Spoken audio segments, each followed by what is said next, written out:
Hola, en la clase del día de hoy vamos a estar hablando sobre teoría de conjuntos y todas las operaciones que se hacen con los conjuntos, set theory. Los conjuntos nos permiten a nosotros clasificar todos los objetos, todos los sujetos, toda la información en diferentes categorías. Como científicos, es importante que en nuestros experimentos nosotros tengamos o podamos clasificar todas nuestras variables en estos diferentes conjuntos, dependiendo de las características que cumplan a aquellas muestras que nosotros tengamos. Bien, ok, antes de entrar de lleno a la teoría de conjuntos, sí va a ser importante que nosotros pues definamos qué es un conjunto, ¿no? Según Google, San Google, el dios Google, nosotros podemos ver que conjunto como adjetivo, pues es algo que se hace simultáneamente a otra cosa o con un fin común. Pero la definición que realmente nos interesa es esta, como un nombre. Agrupación de personas, animales o cosas considerados como un todo homogéneo sin distinguir sus partes. Por ejemplo, el conjunto de la sociedad. Bien, simplemente es la categorización o aquello que hace que una cosa pueda entrar a un cierto grupo. Bien, la definición matemática que más se utiliza o la más común es la de Cantor. El Cantor es considerado el creador de la teoría de conjuntos. Ya hace muchos años que sucedió esto. Y él define a los conjuntos como una colección en un todo determinados y distintos objetos de nuestra percepción o nuestro pensamiento llamados elementos del conjunto.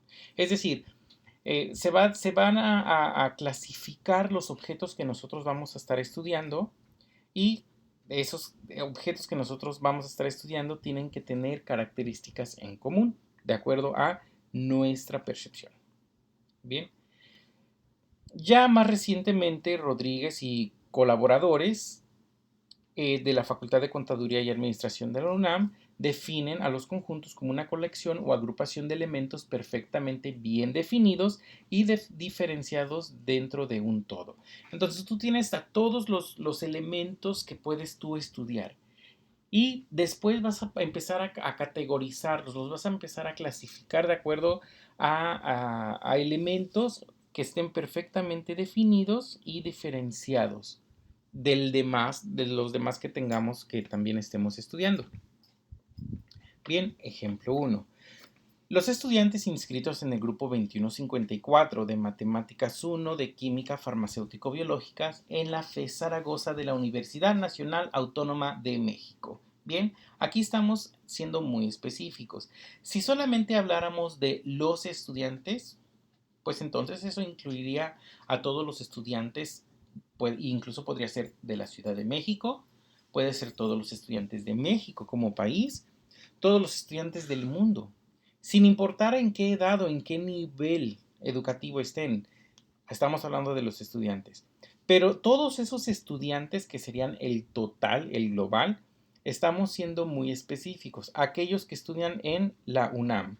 Y no nada más que estudien en la UNAM, sino que también estudien en la FE Zaragoza. Y de los que estudian en la FE Zaragoza, aquellos que estudian química farmacéutico-biológica.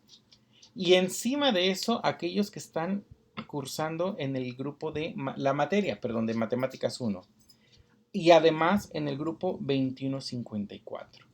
Entonces estamos categorizando a estos alumnos hasta que todos los alumnos que estamos buscando o los alumnos que estamos estudiando cumplan con estas características que están bien definidas.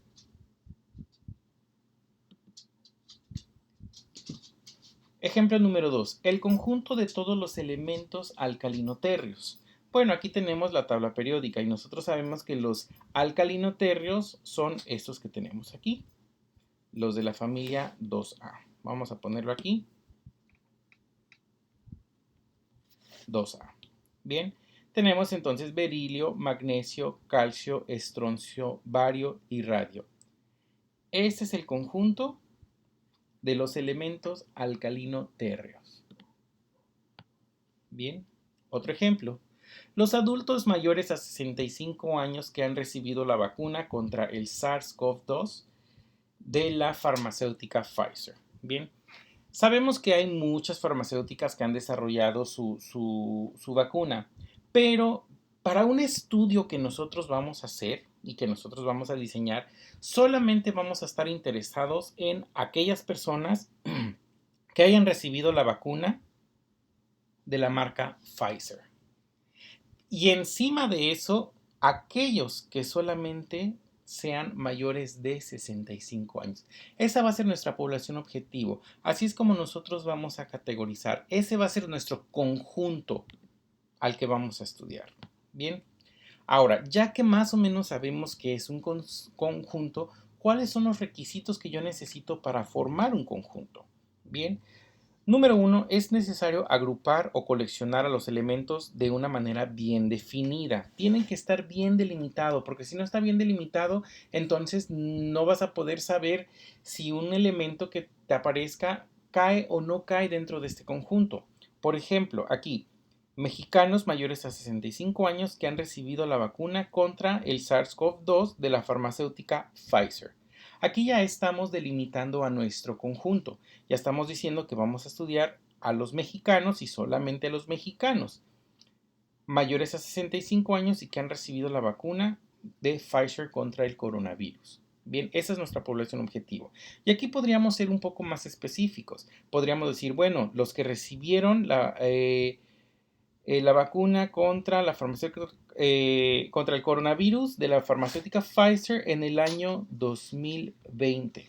Solamente aquellos que se vacunaron en el año 2020. Y los mexicanos que viven en la Ciudad de México, por ejemplo, o los mexicanos que viven en México, porque hay muchos mexicanos que viven fuera de México y a lo mejor pues no los vamos a incluir en ese estudio. Podemos ser incluso hasta cada vez más específicos. Bien, ok, número 2. Ningún elemento del conjunto debe contarse más de una vez. Si un elemento se repite, se debe quitar porque todos los elementos deben ser pues distintos. Aquí tenemos los estudiantes inscritos en el grupo 2154 de Matemáticas 1 de Química Farmacéutico-Biológica en la FE Zaragoza de la Universidad Nacional Autónoma de México. Bien, aquí pues es más que obvio que no vamos a tener ningún elemento que se repita. No vamos a poder tener al mismo estudiante inscrito al mismo grupo, a la misma carrera, en la misma universidad, más de una sola vez. Si se repite, entonces en el sistema pues hay un error. Vamos a tener que borrarlo una sola vez. Pero no podemos tener entonces repetidos, porque si tú tienes un elemento que se repite dentro del mismo conjunto, pues realmente no se está repitiendo, es el mismo elemento de ese conjunto. Bien, y número 3, el orden en que se enlistan los elementos no va a tener importancia. Aquí tenemos los elementos alcalino-térreos, por ejemplo, y no están específicamente en el mismo orden en el cual están en la tabla periódica.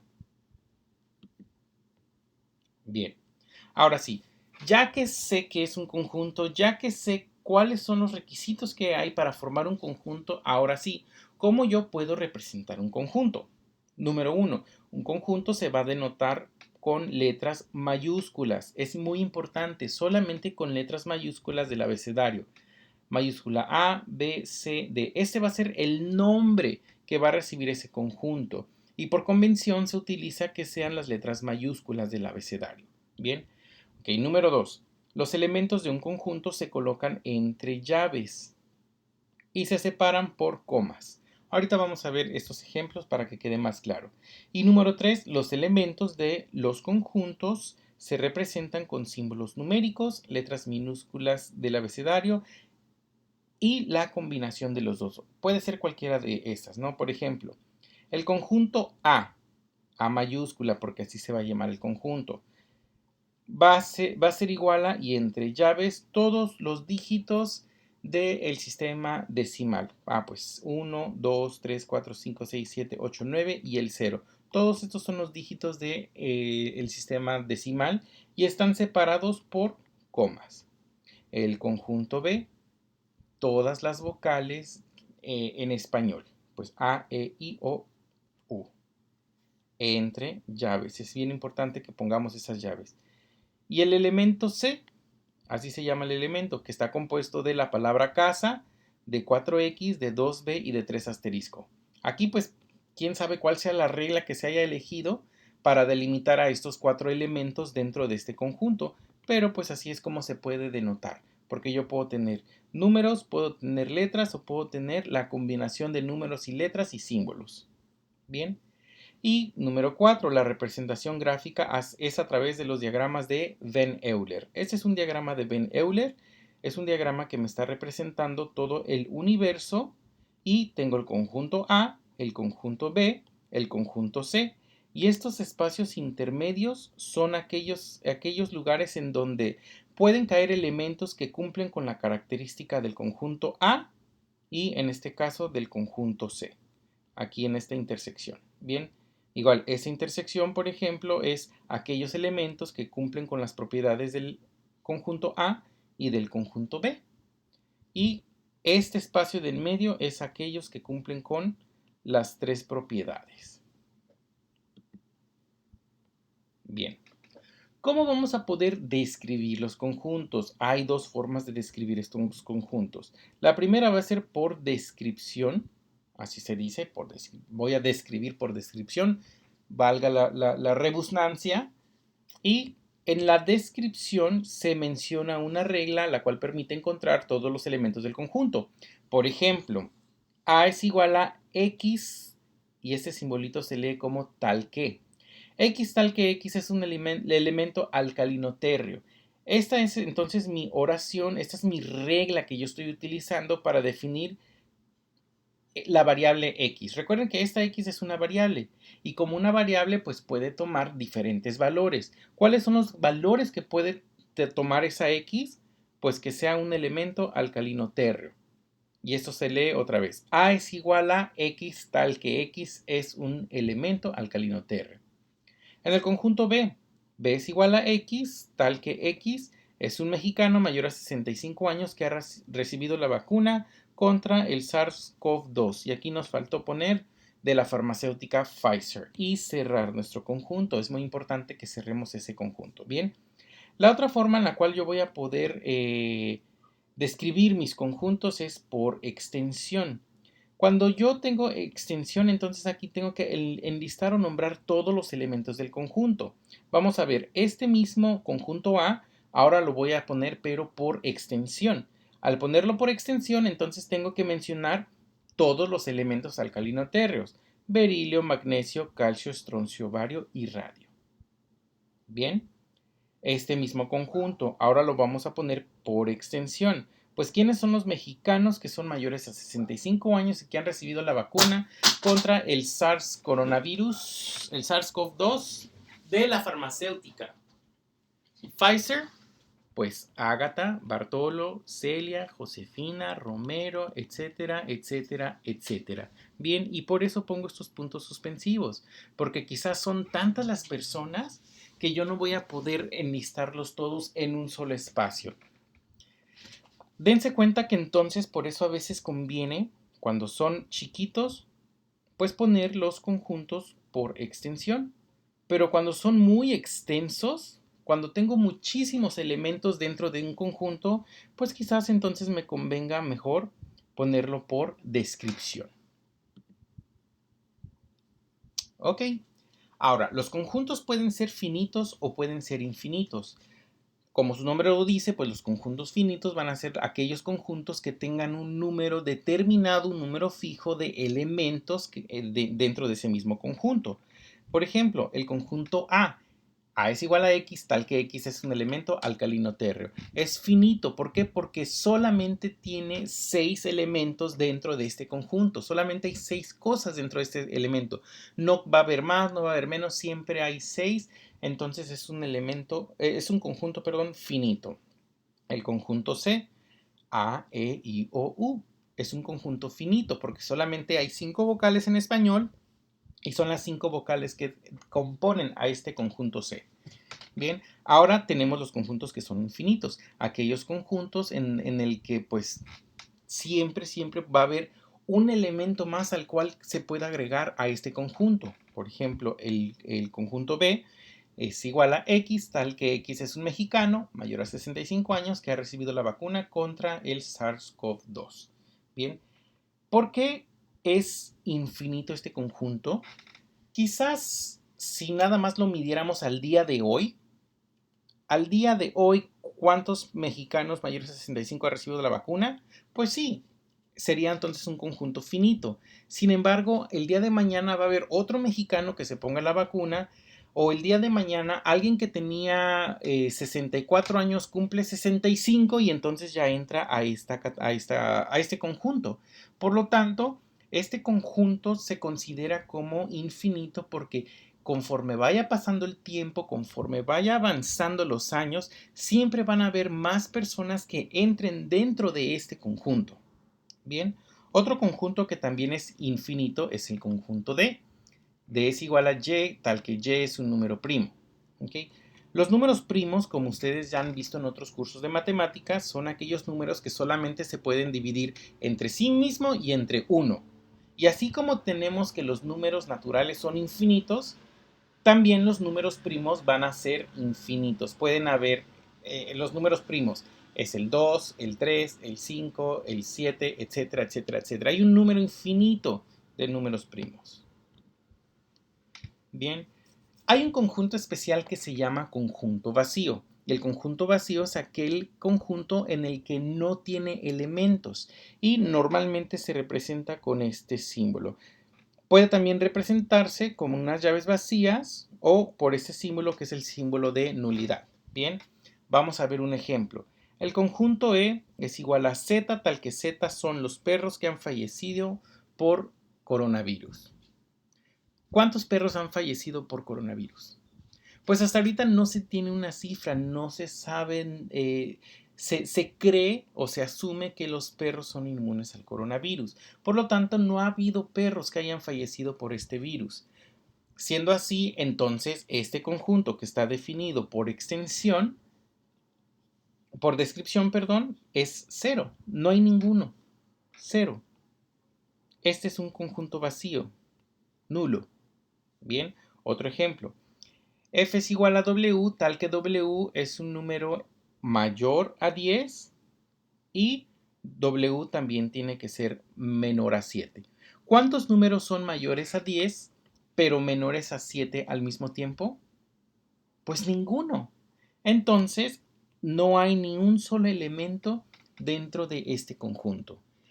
Aguas. El hecho de que no haya ningún elemento dentro de este conjunto no significa que 0 sea la respuesta o que este conjunto esté compuesto por el número 0. El número 0 es un elemento y si el número 0 cayera dentro de esta categoría, por ejemplo aquí o aquí, entonces ese conjunto no estaría vacío, tendría un elemento y ese elemento sería el número 0. Entonces no hay que confundir el 0 con nulidad. Nulidad significa que no hay nada dentro de ese conjunto, ni siquiera el número 0. Bien, ahora la pertenencia. Cuando nosotros queremos decir que un elemento pertenece a un conjunto, entonces utilizamos este simbolito de la pertenencia. Por ejemplo, inciso A, tenemos aquí a todos los elementos alcalinos, litio, sodio, potasio, rubidio, cesio y francio. Y el conjunto B lo estamos definiendo como aquellos que son alcalino-térreos. Entonces, si este es, el conjunto A es los elementos alcalinos, entonces podemos decir que, por ejemplo, el sodio pertenece al conjunto A. Y podemos decir que el calcio pertenece al conjunto B, porque sodio es alcalino, y calcio es alcalino térreo. Bien, lo que no podemos decir es que el calcio es un elemento de A. ¿Por qué? Porque el calcio pues es alcalino térreo. Y para poner matemáticamente que el calcio no es elemento de A, lo escribimos así. El calcio no pertenece al conjunto A. El rubidio no pertenece al conjunto B, porque el rubidio pertenece al conjunto A. Este es el símbolo de pertenencia. Igualdad de conjuntos. Entonces vamos a tener que a veces tenemos dos conjuntos en dos lugares distintos que contienen exactamente los mismos elementos. Cuando tenemos que dos conjuntos contienen los mismos elementos, entonces decimos que son dos conjuntos iguales. Aunque realmente, pues, si dos conjuntos son iguales, pues no tendríamos dos conjuntos distintos, sino pues sería un solo conjunto, nada más que está ubicado en dos lugares diferentes. ¿Cuándo sucede esto? Vamos a suponer que la UNAM está haciendo un estudio y está estudiando a una población específica que tiene alguna enfermedad crónico-degenerativa, por ejemplo, diabetes. Y en el Politécnico, en el el Politécnico Nacional, también se está haciendo un estudio con las mismas características. Entonces, la UNAM va a definir a su conjunto como aquella población que tenga diabetes y obviamente va a especificar edades, sexo, etcétera, etcétera. Pero el Politécnico también va a caracterizar su estudio con las mismas propiedades. Entonces, podríamos decir que tenemos dos conjuntos diferentes. Sin embargo, por cómo se está definiendo, no son dos elementos o dos conjuntos distintos. Es exactamente el mismo conjunto porque se está estudiando a la misma población en la misma ciudad con las mismas características. Claro que a lo mejor ya cuando se esté muestreando, pues obviamente el Politécnico va a estudiar a personas diferentes que la UNAM, pero el estudio va orientado hacia lo mismo. Cardinalidad de un conjunto. Pues la cardinalidad es cuántos elementos hay dentro de este conjunto. Bien, vamos a ver este ejemplo. A. El conjunto A es igual a X tal que X es un elemento alcalino térreo. Bueno, pues la cardinalidad del conjunto A es igual a 6. ¿Y por qué es igual a 6? Pues porque hay 6 elementos alcalino térreos. B. B es igual a X, tal que X es un mexicano mayor a 65 años que ha recibido la vacuna, y tiene que ser vacuna. Vamos a cambiarlo. La vacuna contra el SARS-CoV-2. Bien, ¿cuál es la cardinalidad entonces de este conjunto? Pues ya lo vimos, infinito. Este es un conjunto infinito, porque cada día va a ir aumentando las personas que son mayores a 65 años que ya han recibido esta vacuna. Ahora, como pregunta, ¿cuál es la cardinalidad del conjunto vacío? Cualquier conjunto vacío, vamos a suponer que el conjunto C, y solamente lo vamos a representar con unas llaves, vacío. O si queremos le podemos poner el símbolo de nulidad. ¿Cuál es la cardinalidad de cualquier conjunto vacío? Pues cero. ¿Por qué? Porque el conjunto vacío no tiene ningún solo elemento dentro de él. Por lo tanto, es una cardinalidad cero. Ok. Ahora, los conjuntos de pares o los conjuntos potencia va a salir a partir de todos los subconjuntos que yo pueda formar con un conjunto. Bien, se representa con PDA. PDA es la potencia del conjunto A. Tengan mucho cuidado porque esto se puede confundir un poco con la probabilidad de que ocurra el conjunto A. No es exactamente lo mismo, aunque está muy relacionado. Bien, pues la potencia de A va a ser igual a el conjunto B, tal que B, el conjunto B sea un subconjunto, este es el símbolo de subconjunto, los vamos a ver más adelante, de A. Bien, y lo vamos a poder calcular con esta fórmula, 2 a la n, donde n es el número de elementos o es la cardinalidad de ese conjunto A. Por ejemplo, el conjunto A es igual a, B y C. Simplemente tenemos tres elementos. La cardinalidad de este conjunto es 3. Entonces la potencia de este conjunto es 2 a la 3, que es igual a 8. ¿Y por qué 8? Bueno, vamos a ver con estos tres elementos A, B y C, ¿cuántos subelementos podemos hacer? Bueno, pues podemos hacer un conjunto en donde solamente tengas a A, otro en el que solo tengas a B, otro en el que solo tengas a C. Bien, pero también puedes tener un subconjunto en el que tengas a y a B, en el que tengas a y a C, en el que tengas a B y a C, y otro subconjunto en el que pues sí, tengas a los tres. Y finalmente puedes tener un subconjunto dentro de este conjunto en el que excluyas tanto a B como a C. Bien, entonces cada uno de estos puede ser un subconjunto y a ese subconjunto lo vamos a llamar B mayúscula. Todos estos pueden ser subconjuntos. Y por eso aquí la potencia de A va a ser igual al conjunto B. Todos estos son conjuntos que se van a llamar B y todos estos subconjuntos B pertenecen a el conjunto A. ¿Cuántos son? 1, 2, 3, 4, 5, 6, 7, 8. Son 8 y por eso la potencia de este conjunto es 8. Ahora sí, los diagramas de Venn-Euler van a ser la representación gráfica de nuestros conjuntos. Es simplemente un circulito y dentro de este circulito voy a colocar todos los elementos que cumplan con las propiedades de este conjunto. Bien, por ejemplo, en este conjunto tengo los cuadros amarillos. Bueno, aquí, sin importar el tamaño, simplemente si la única característica que se debe cumplir es que sean cuadros amarillos, pues pongo aquí todos los que sean de cuadros amarillos. En este otro conjunto, pues los cuadros verdes. Bien. A veces yo puedo obtener estos que tengan propiedades en común. Si tienen propiedades en común, entonces voy a tener un diagrama de Venn-Euler como este. Por ejemplo, el conjunto número 1 voy a tener los animales que son mamíferos. El conjunto número 2 va a ser los animales que salten. Y el conjunto número 3 o el conjunto verde van a ser los animales que naden. Bien. En este espacio que tengo aquí en común entre el 1 y el 2, tengo que buscar aquellos animales que sean mamíferos y que salten. Pues los conejos. Entre este conjunto 1 y el 3, aquellos animales que sean mamíferos pero que también naden, pues las nutrias. No son los únicos, hay más, pero es un ejemplo. Y animales que salten y que además naden, pero que no sean mamíferos, pues van a estar en este espacio y van a ser las ranas. Este espacio que está aquí, ese triangulito que está aquí en medio, ahí serían aquellos animales que son mamíferos, que salten y que además naden. El ser humano, por ejemplo, nosotros podemos saltar, somos mamíferos y podemos nadar. Ok. Por último, vamos a tener el conjunto universo.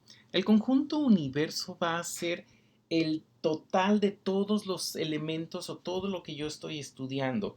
Por ejemplo, si yo tengo que el conjunto universo es igual a x tal que x es un dígito del sistema decimal, vamos a corregir esto, dígito del sistema decimal, entonces aquí solamente en este conjunto U van a entrar todos los que son dígitos del sistema decimal. El 1, el 2, el 3, el 4, el 5, aquí está el 6, el 7, el 8 y el 9. Y aquí está el 0. Bien, ese es mi universo. Todos los conjuntos o todos los dígitos de un sistema decimal lo puedo expresar así por descripción o lo puedo expresar así por extensión. Y recuerden, dentro de este conjunto universo yo puedo hacer diferentes conjuntos. Por ejemplo, puedo definir el conjunto, vamos a decir el conjunto A, que es igual a X, a todas las X tal que X es un número par, por ejemplo. Bueno, entonces aquí yo puedo elegir este conjunto, los números pares. Y ese va a ser mi conjunto A. Vamos a rotularlo nada más para que quede aquí. Ese es el conjunto A. Todos los números que sean pares. El 0 no lo incluí porque pues hay muchas personas que consideran el 0 como un número neutro y dicen no, es que el 0 no es un número par. Hay otras personas, otros autores, otros matemáticos que dicen que el 0 es simplemente un punto de referencia, pero también es un número que se puede contar, por lo tanto debe considerarse par. ¿Quién está bien, quién está mal? Aquí no estoy para juzgarlo, simplemente yo me voy por la teoría o la bibliografía más bien que más común, que dice que el 0 no es un número par y por eso no lo estoy incluyendo aquí. Bien, pues es todo por esta clase. Espero verlos la siguiente clase. Muchas gracias.